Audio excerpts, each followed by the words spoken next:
बच्चों, एक तो आप अपने अंदर एक प्लान बना लीजिए। मैं आपसे कहता हूं कि आप कोई भी लाइब्रेरी अगर आपने ज्वाइन कर रखी है या आपने कोई घर का कोना पकड़ रखा है, एक उस पर एक डेट नोट कर दीजिए कि मुझे इस डेट तक जॉब लेनी ही लेनी है।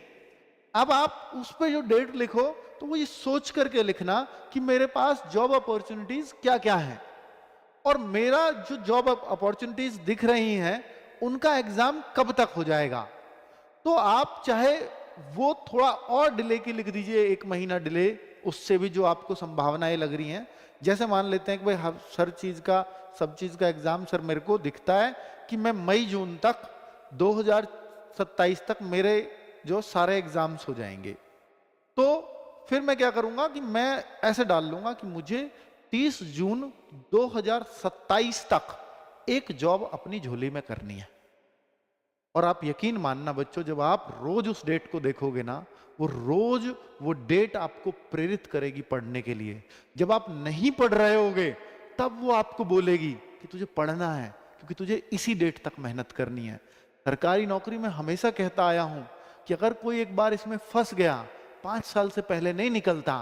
क्योंकि जैसे ही हम फेल होते हैं हमें एक नई उम्मीद दिख जाती है, फिर सोचते हैं चलो अब तो इसका एग्जाम 4 महीने बाद इसकी भी तैयारी कर लेता हूं। फिर हम उसमें फेल होते हैं, फिर कोई एक और उम्मीद दिख जाएगी, हम लोग ही दिखाएंगे वो उम्मीद। हम भी भाई, पर हमें तो सबके लिए लेकर के चलना है ना। अब आप उसमें उम्मीद अपने लिए ढूंढ लेते हो और फिर बार बार फेल हो रहे हो। तो बार बार फेल होने के कारण होते हैं, उन कारण को हमें फाइंड आउट करना पड़ेगा। जब बच्चा असफल होता है तो आप यकीन मानना बच्चों, जब आप असफल होते हो, जब रिजल्ट में फेल होते हो, तो अगर आप ये मनन करो कि मेरी कमियां कहां कहां रही थी इस बार, तो आपको सारी कमियां याद आ जाएंगी। और उन कमियों को नोट करो कि मेरी इस बार ये कमी रही थी कि जब भी दोस्त के यहां कोई शादी थी, फंक्शन था, कुछ भी था, तो मैंने वो सब छोड़ करके पहले उनको अटेंड किया था। घर में कोई काम आ जाता था तो पहले मैं उसी को करता था। तो आपकी पढ़ाई तो सेकंड प्रायोरिटी रह गई। आप क्योंकि सर मैं इनको छोड़ भी नहीं सकता था। देखिए, शादी, फंक्शन, ये आपको त्यागने ही पड़ते हैं। और शादी फंक्शन आप क्यों नहीं छोड़ सकते? शादी आपके बिना काम चल जाएगा शादी में, केवल आपकी शादी को छोड़ करके। बताओ मुझे कौन सी शादी रुक जाएगी आपके जाए बिना? भाई, आपका जाना वहां जरूरी है, वो काम ही ना हो। इतनी प्रेजेंस तो फील कराओ ना सामने वाले को। आप तो भीड़ का हिस्सा बनने के लिए खुद उसमें शामिल होने जा रहे हैं, है ना? तो ऐसे मत सोचा करो कि वो मेरा दोस्त है, वो नहीं आएगा मेरी शादी में भी, कल को मैं बुलाऊंगा वो नहीं आएगा। दोस्त बहुत बदलेंगे।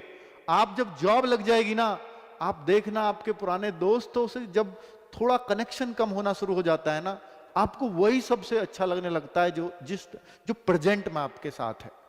फिर आप शादियों में भी शायद उसी को बुलाओगे। जब पोस्टिंग दूसरी जगह चले जाते, पहले वालों को भूल ही जाते हैं। कई बार वो शादियों में भी नहीं आते, बुलाते भी नहीं है।